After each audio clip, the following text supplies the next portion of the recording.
former PNP Chief Rodolfo Azurin denies involvement in the 6.7 billion Shabu cover-up. Azurin said he was the one who ordered the investigation of the whole operations back in 2022. The Justice Department has indicted at least 30 cops for the alleged cover-up, not including Azurin. But the Interior Department said the former PNP chief may still be investigated for the case.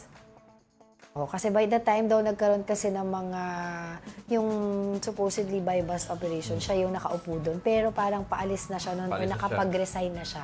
Ay, hindi pala resign, retired. Yeah. Diba? So kasi ito si former PNP Chief Azurin, siya ay the first PNP Chief under the PBBM administration. So we all know naman na itong investigation na ito na ginagawa ng DILG will date back since 2016 under the Duterte administration. So lahat po ng mga PNP chief dyan ay imbestigahan dahil sila yung chief at that time na nangyari yung mga iba't ibang...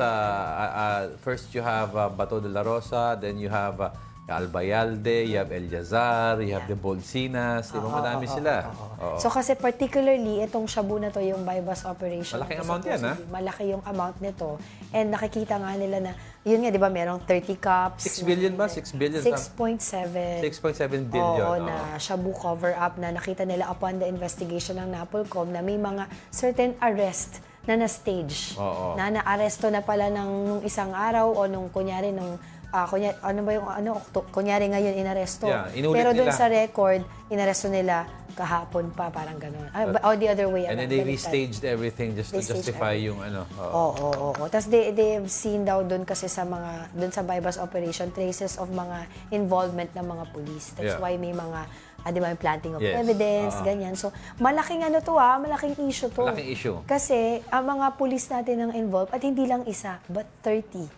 30 Tsaka may cops. mga, not also high-ranking police officers, but meron yung mga mid-ranking, station commander. So, yung ginagawa ng mga high-ranking officers daw, ay parang wala na silang nalalaman sa ginagawa ng mga under them. So, itong mga under them, talagang tuloy-tuloy lang yung operations nila na ganito. Parang ang kine-question ngayon nila, wala bang nalalaman or are they just simply looking the other way? Yun ang gusto ngayon tignan ng even ang NAPOLCOM, isisilipin nila.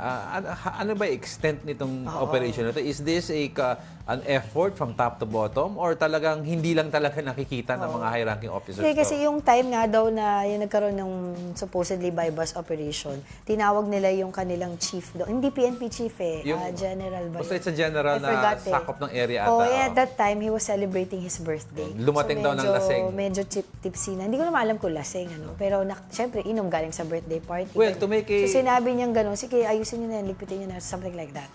Pero to make a decision which is of importance under the influence of alcohol, that is conduct and becoming kitang-kita of an daw officer. kasi, totoo. Pero kitang-kita daw doon sa CCTV kasi yung isang nakalimutan ko yung pangalan, yung inaresto nila supposedly sa Tondo. Dinala nila doon sa lending company nung guy na yon. Tapos doon nila nga stinage yung arrest. Pero nakita sa CCTV na wala naman nangyaring arrest at that time because the arrest was done the day before. Anyway, kasi kailangan nila tignan ito kasi baka ito yung nahuli. Baka may mga ibang operations in the past nang tinasabi nila na hindi nahuhuli.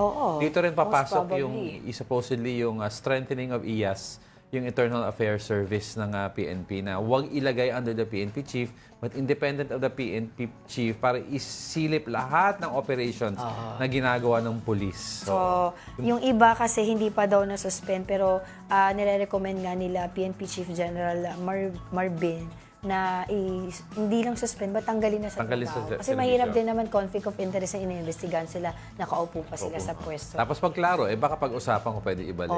Pag clear sila. And then moving forward, tinitingnan din nilang solution dito is of course yung magkaroon ng specialization ang mga police. Kasi apparently tayo... Walang units. Wala tayong mga specialization. Meaning, sige, explain mo. Hindi, paano ka magkakaroon ng specialization din kung how many police per precinct ka meron? For example, sa US, pagpapasok ka sa LAPD, meron na violent crimes unit, may gang unit, may drug unit, Oo, di ba? dito daw tayo, wala tayo mga sa cybercrime Oo. unit. Dito ganyan. kasi, ipagpasok mo sa precinct, minsan nga wala silang ink para sa printer.